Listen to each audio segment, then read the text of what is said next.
Good afternoon, everyone. It's good to be with you once again to give you an update. I just will take a few minutes. I will tell you that we just completed a call with state agencies and got updated on their status. The Emergency Operations Center has been activated and has been in action since 6 a.m. Our state agencies and utility companies are actively responding to situations safely and efficiently. I want to remind our residents that while Connecticut is not as severely impacted as some of our neighboring states, this is a major weather event, and all caution should be taken. The snow has started coming down at a fast rate and has resulted in the closure at I-84 West Exit 10 ramp. I think that will be rectified in the not-too-distant future, as well as Route 15 North Exit ramp at Miller Avenue in Meriden. Hopefully that will be cleared up soon as well. Express buses will be terminating service at 1 p.m., but other buses, including Connecticut Fast Track, are operating at full service. Metro North has announced that they will be operating at a reduced level of service through the close of business tomorrow. You can check with them. 2 minor injuries have been reported as a result of traffic accidents thus far. While there is no statewide travel ban in effect, travel conditions are quite hazardous at the moment, and evening commutes will be particularly messy. I continue to strongly urge Connecticut motorists to stay off the roads unless absolutely necessary. This will allow the Department of Transportation crews to continue to clear highways effectively and to get their job done as quickly as possible. Those who must travel today are advised to stay clear of snowplows while on the road and are strongly cautioned against trying to pass a snowplow when it is in operation. The best advice for all motorists is to give the plows plenty of space, don't attempt to pass them, and keep in mind that the road behind the snowplow is a lot clearer than the one in front of the snowplow. Currently, total snowfall ranges between 6 and 10 inches across the state and is likely to reach 16 inches in central and eastern Connecticut. The heaviest of the snow is expected over the next few hours, with strong winds gusting up to 55 miles per hour.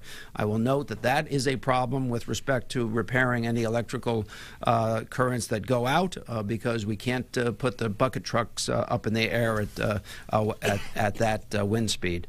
Eversource and UI are reporting a total of 1,165 customers without power across the state, and more are expected throughout the day as conditions worsen and the storm progresses.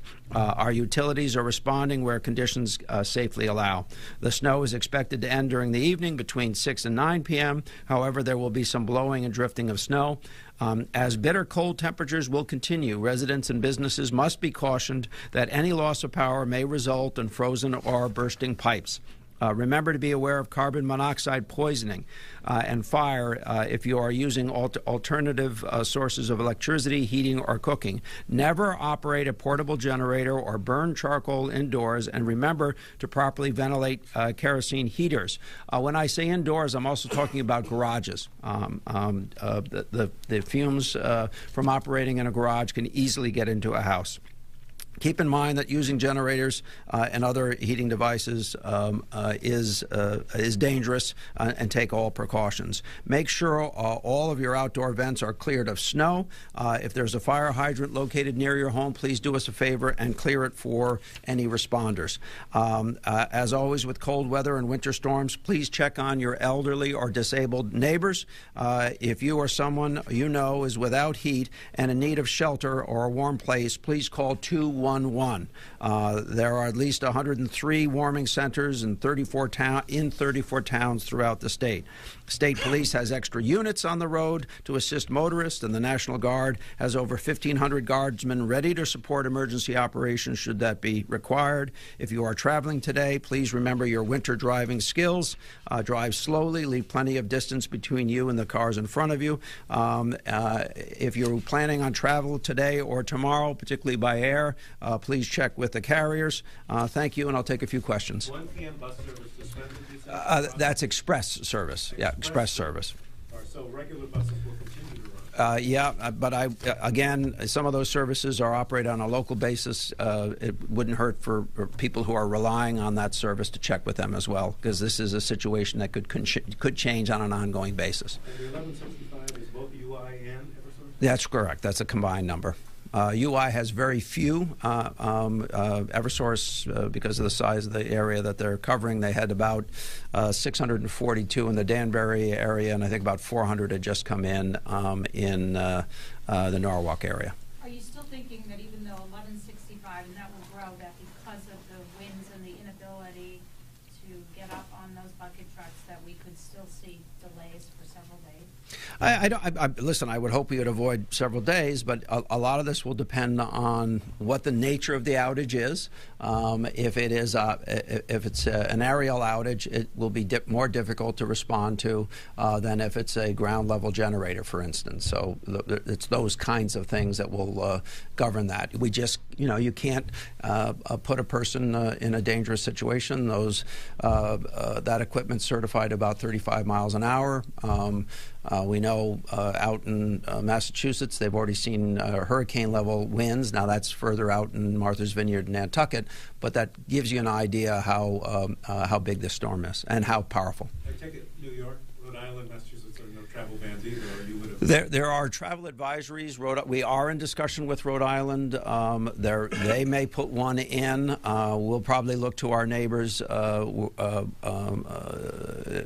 New York to be determinative of what we do, or at least coordinate with them. That's where a lot of our traffic comes from. A lot of our traffic goes to Rhode Island. We'll try to work with our friends in Rhode Island and Massachusetts.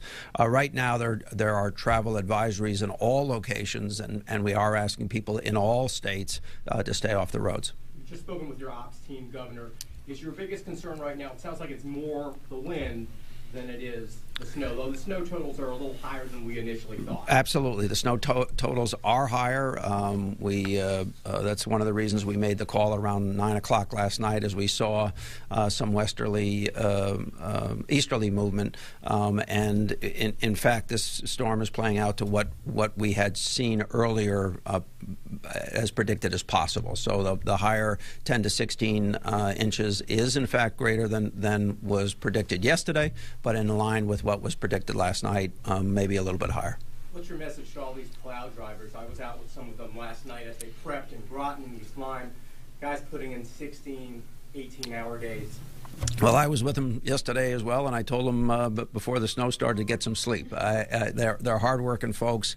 Really, we should, as drivers, cut them some slack, stay away from them, stay well behind them. We have had, not in this storm yet, but in other storms, damage caused by people trying to pass the plows. We've had extensive damage to at least 2 of our plow systems in these very small storms that we've already experienced. In a heavy storm like this, you would hope people would be a lot smarter.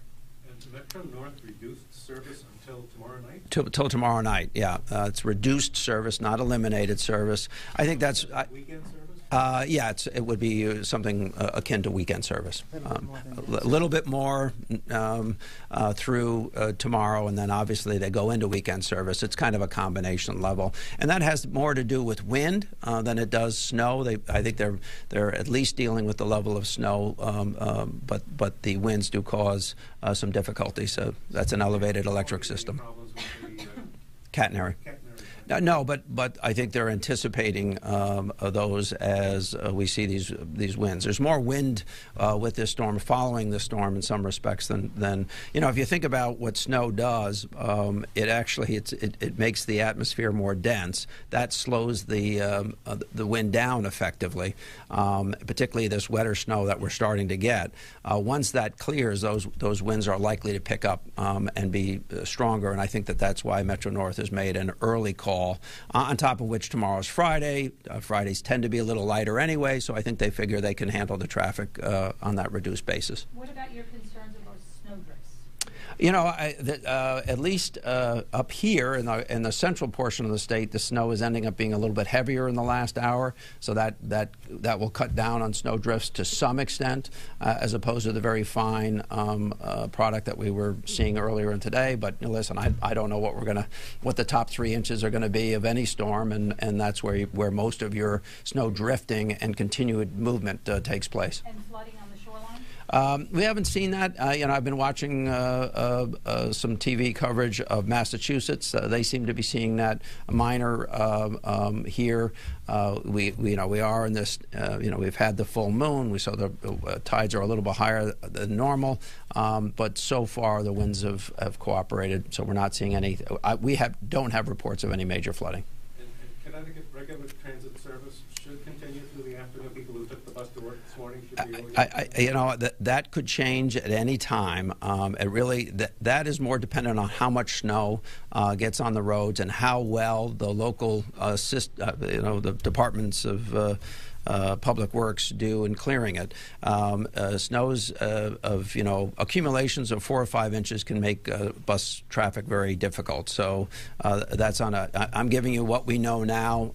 I would suggest that if you're not required to respond to work, then perhaps you might want to stay home or stay off the roads. But you should check with your systems. There are people who are at work, and we're asking them through you to check with them. We've asked systems to do the best they can in notification. You can't move a bus that's stuck in the snow. Governor, any word on how municipalities are doing? Has the state received any requests? We have not received any requests. 34 municipalities have opened up their own emergency centers. We do not have any requests for service at the moment. In fact, the only outstanding request might be pending is UI discussion of using some of our highways that they normally wouldn't use. Is there anything related to like special ops with the homeless? I know some. Well, we've been in our cold weather protocols for a long period of time and have extended those through January 8th. I think our community providers and agencies have done an exceptional job in getting folks indoors. That doesn't mean that we've missed anyone or failed to miss anyone, for that matter.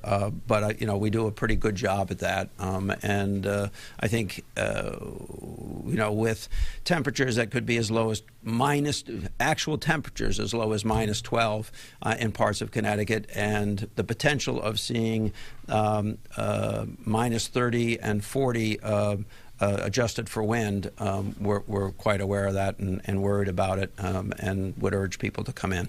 There is no official travel ban, Governor. We've gotten a couple of emails from people saying, well, our company made us come in today. Your response to that? Take it up with your boss. I let most of my people stay home.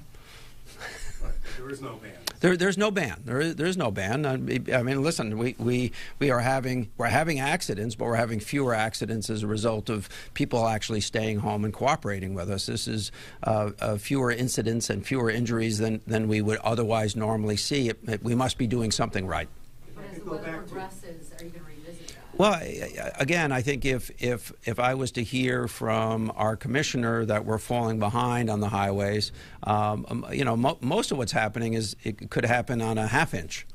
People not driving properly and not keeping an appropriate distance. We did have one jackknife truck, but was cleared in a matter of moments. So there is a level of commerce that has to take place. People have to get to hospitals to work. They have to get to nursing homes to work. There are these jobs that you want people to get to if they make a judgment they can get there. And so we have closed highways in the past. I have no fear of doing that. We tend to do it in cooperation with our surrounding states, most importantly New York and Massachusetts. And we continue to have a dialogue with those states about what they're doing. Right now they have advisories. Right now we have advisories. When you were talking about, back a few questions ago, regarding UI needing assistance to use some highways, I assume they want to put their trucks on the parkway. Yeah, that would be parkway. Not too high. Right. We would do that on an equipment basis. Obviously, you can't take a bucket truck, but you could use other vehicles, or in some cases, you could.